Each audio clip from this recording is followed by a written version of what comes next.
جوتا سلنے والوں نے حج کیا، اللہ پاک نے اس کی حج کو قبول فرما لیا۔ حضرت عبداللہ بن مبارک رضی اللہ تعالیٰ عنہ ایک بزرگ گزرے ہیں، وہ فرماتے ہیں کہ جب میں حج کرنے گیا اور طواف کعبہ کیا، حرم شریف میں بیٹھا تھا کہ میری آنکھ لگ گئی، نیند آ گئی۔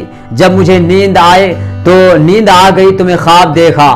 خواب میں کیا دیکھا؟ 2 فرشتے آسمان سے نازل ہوئے اور وہ دونوں فرشتے آپس میں گفتگو کر رہے ہیں کہ اس سال 6 لاکھ لوگوں نے حج کے لیے تشریف لایا اور 6 لاکھ لوگوں نے حج کیا۔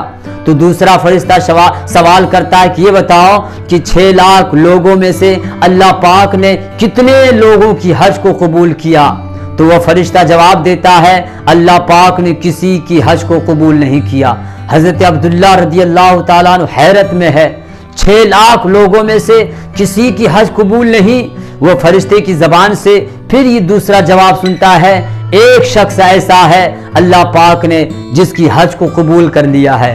وہ فرشتہ پھر اپنے ساتھی سے پوچھتا ہے وہ کون ایسا شخص ہے جس کی حج کو اللہ نے قبول کیا ہے؟ تو وہ کہتے ہیں وہ جوتا سلنے والا انسان جنہوں نے اپنی محنت و مشقت کے ساتھ مزدوری کی، حلال رزق کمایا اور اپنی اولاد کو کھلایا، اسی میں سے تھوڑی تھوڑی رقم جمع کر کے 30 سال تک اس نے حج کرنے کا ارادہ کیا اور اللہ پاک نے اس کی حج کو قبول کیا ہے۔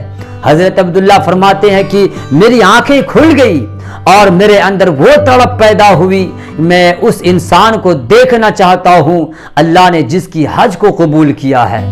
وہ انسان، وہ جوتا سلنے والا انسان کی پتہ، اس کی خیریت معلوم کرنے کے لیے راستہ ڈھونڈا۔ حضرت عبداللہ بن مبارک رضی اللہ تعالیٰ عنہ وہ فرماتے کہ میں نے اس کے گھر کا پتہ لگایا اور پتہ لگاتے لگاتے اس کے گھر تک پہنچا، میں جوتا سلنے والے انسان سے ملاقات کی اور میں نے سوال کیا اللہ پاک نے آپ کی حج کو قبول کر لیا ہے۔ وہ جوتا سلنے والا انسان کہتا ہے میں نے تو حج کا ارادہ کیا تھا اور میں حج کرنے گیا بھی نہیں، لیکن یہ کیسی خبر ہے کہ اللہ نے میری حج کو قبول کیا ہے؟ حضرت عبداللہ کہتے ہاں یہ صحیح بات ہے، اللہ نے آپ کی حج کو قبول کر لیا ہے۔ حضرت عبداللہ بن مبارک رضی اللہ تعالیٰ عنہ سے پوچھتے ہیں آخر آپ نے ایسا کیا کیا کہ آپ کی حج کو اللہ نے قبول کر لیا؟ وہ جوتا سلنے والا انسان کہتا ہے میرے پاس کوئی کاروبار نہیں ہے، میں چھوٹا سا کام کرتا ہوں، میں دن بھر جوتے چپل کی مرمت کرتا ہوں اور وہی جوتا سل کر میں حلال رزق اپنی اولاد کو کھلاتا ہوں اور اسی میں سے میں نے بچا کے 30 سال تک رقم جمع کی تھی اور میں نے ارادہ کیا کہ اس سال حج کو چلوں، قافلہ نکل رہا ہے۔ جب میری بیوی مجھ سے یہ سوال کرتی ہے کہ میں حاملہ کی حالت میں ہوں، پریگنینٹ کی حالت میں ہوں، مجھے گوشت کھانے کی خواہش ہے، میرا دل کرتا میں تھوڑا سا گوشت کھاتا، تو میری بیوی کی یہ خواہش تھی کہ میں گوشت کھاؤں اور میرے پڑوس میں گوشت پک رہا تھا، اس کی خوشبو مجھے مل رہی تھی۔ میں نے وہ پڑوس کے گھر پہنچا، دروازہ کھٹکھٹایا تو وہ گوشت والا جس کے گھر گوشت پک رہا تھا دروازہ کھولا اور سوال کیا کہ کہیے کیا بات ہے؟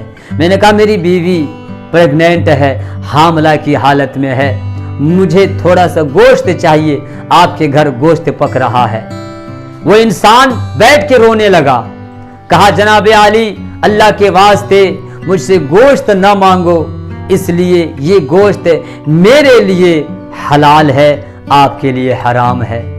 کہا یہ کیسا مسئلہ ہے، یہ کیسا گوشت ہے جو آپ کے لیے حلال اور میرے لیے حرام؟ کہا ہاں آج نہ جانے کتنے دن سے میرے بچے بھوکے ہیں، بھوک کے مارے تڑپ رہے ہیں، مجھے پریشانی ان کی برداشت نہیں ہو رہی ہے، میرے بچے کی بھوک میری بھوک ہے، بچے کی تڑپ میری تڑپ ہے۔ میں نے اپنے پڑوس میں پہنچا تو کہیں سے کوئی کسی طرح کی مدد نہ ملی، تو اسی لیے میں شہر کے آخری کونے میں پہنچا جہاں مرے ہوئے جانور ڈالے جاتے ہیں۔